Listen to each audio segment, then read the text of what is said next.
اور حسد کبائر میں سے ہے. آسمانوں پہ سب سے پہلا گناہ حسد کی وجہ سے ہوا. شیطان ملعون نے آدم علیہ السلام سے حسد کیا.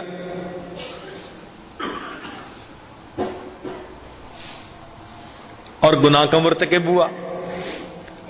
تو حسد کی وجہ سے آسمان پر پہلا گناہ ہوا اور حسد کی وجہ سے ہی زمین پر سب سے پہلا گناہ ہوا. کہ دو بھائی تھے، ان میں سے ایک کی بیوی زیادہ خوبصورت تھی اور دوسرے کی نہیں تھی. اس کو حسد ہوا اور اس نے حسد کی وجہ سے اپنے بھائی کو قتل کر دیا. یہ زمین پر سب سے پہلا گناہ. تو آسمان پہ پہلا گناہ بھی حسد کی وجہ سے اور زمین پہ پہلا گناہ بھی. اس لیے نبی علیہ السلام نے تعلیم دی وَلَا تُحَاسَدُوا، تم حسد نہ کرو. حدیث مبارکہ سن لیجئے ذرا، غور کرنے کی بات ہے. لا یجتمع فی جوف عبد الایمان والحسد. بندے کے دل میں دو چیزیں جمع نہیں ہو سکتی، ایمان اور حسد. حسد آتا ہے تو ایمان رخصت ہو جاتا ہے. یہ دو چیزیں اکٹھی نہیں ہو سکتی. لہذا جو اپنے دل میں حسد محسوس کرتے ہیں وہ اپنے ایمان کی خیر منائیں، کیونکہ نبی علیہ السلام نے فرمایا کہ ایمان اور حسد یہ دو چیزیں ایک دل کے اندر جمع نہیں ہو سکتی. اور یہ بھی فرمایا کہ الحسد یاکل الحسنات کما تاکل النار الحطب، کہ جس طرح آگ خشک لکڑی کو کھا لیتی ہے، حسد اس طرح انسان کی نیکیوں کو کھا جاتا ہے. تو حسد کرنے سے اپنی نیکیاں گئی، کتنا نقصان ہے یہ. اور حسد کیوں ہوتا ہے؟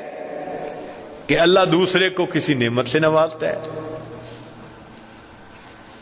لوگوں کو مال سے حسد ہوتا ہے، حسن و جمال سے حسد ہوتا ہے، فضل و کمال سے حسد ہوتا ہے. کوئی نہ کوئی نعمت ہوتی ہے دوسرے کے پاس جس کی وجہ سے ان کو حسد ہوتا ہے. تو گویا حسد کرنے والا اللہ تعالی کی تقسیم پر راضی نہیں ہوتا، اس کو تقدیر پہ شکوہ ہوتا ہے کہ اس کو کیوں ملا، یہ مجھے ملنا چاہیے تھا. اور اللہ کی تقدیر پہ جو راضی نہ ہو تو اللہ تعالیٰ تو اس بندے سے بہت ناراض ہوتے ہیں. اس لیے فرمایا کہ جب لوح و قلم کو پیدا کیا گیا تو اللہ نے قلم کو حکم دیا کہ قلم لکھ. تو قلم نے لکھا لا الہ الا انا محمد رسولی، یعنی اللہ کی طرف سے لکھا جا رہا ہے میرے سوا کوئی معبود نہیں، محمد صلی اللہ علیہ وسلم میرے رسول ہیں.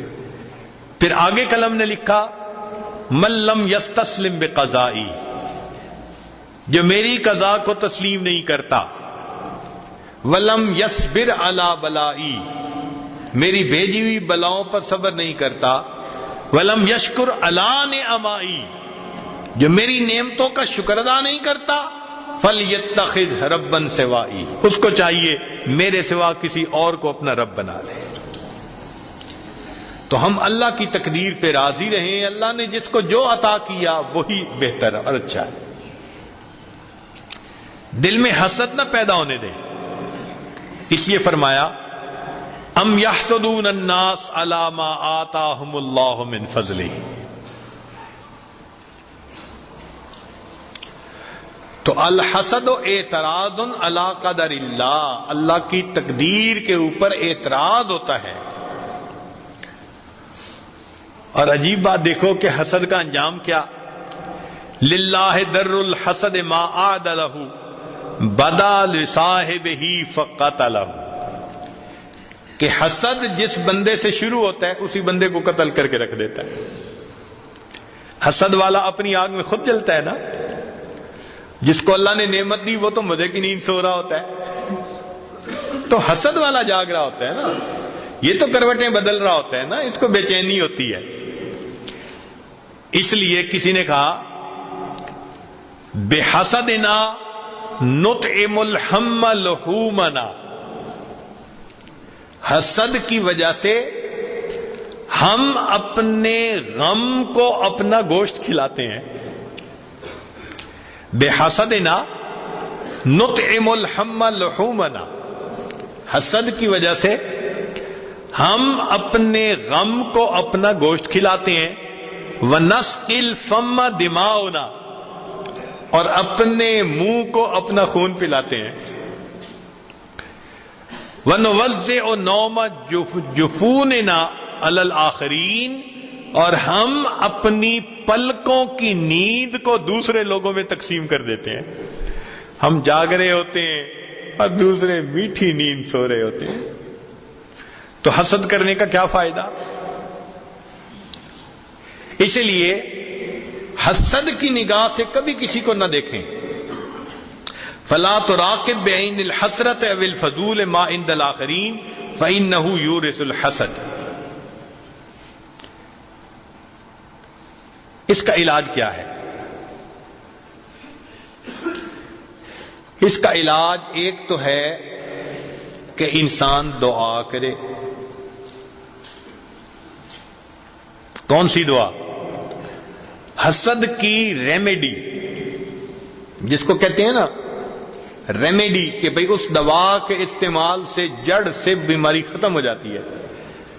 تو حسد کی ریمیڈی حدیث مبارکہ میں ایک دعا ہے, اللہم ما اصبح بی من نعمت او بعہد من خلقک, اے اللہ جو نعمتیں آپ نے مجھے عطا فرمائی یا اپنی مخلوق میں سے کسی کو عطا فرمائی, فمن کا, وہ آپ کی طرف سے ہیں, وحدک, تو ایک ہے, فلک الحمد, اللہ تیری تعریف بیان کرتا ہوں. جس بندے نے دوسرے پر نعمتیں پانے کے بعد, دیکھنے کے بعد اس دعا کو پڑھا, اللہ اس کو علم حسد کے جراثیم سے محفوظ فرما دیتے ہیں. حدیث پاک کی دعا ہے نا. جیسے آج ویکسین ہوتی ہے نا, کہ ویکسین لگا لو ٹی بی ختم, ویکسین لگا لو ہیپیٹائٹس نہیں ہوگا, فلاں نہیں ہوگا. ہاں, یہ حسد کی ویکسین ہے جو اللہ کے پیارے حبیب صلی اللہ علیہ وسلم نے عطا فرما دی, کہ جب کسی کے پاس جمال دیکھو, کمال دیکھو, مال دیکھو, کوئی بھی نعمت دیکھو, حسد نہ کرو. یہ دعا پڑھ لو, اس دعا کی برکت سے اللہ حسد کے جراثیم کو اندر پیدا ہونے سے محفوظ فرما لیں گے.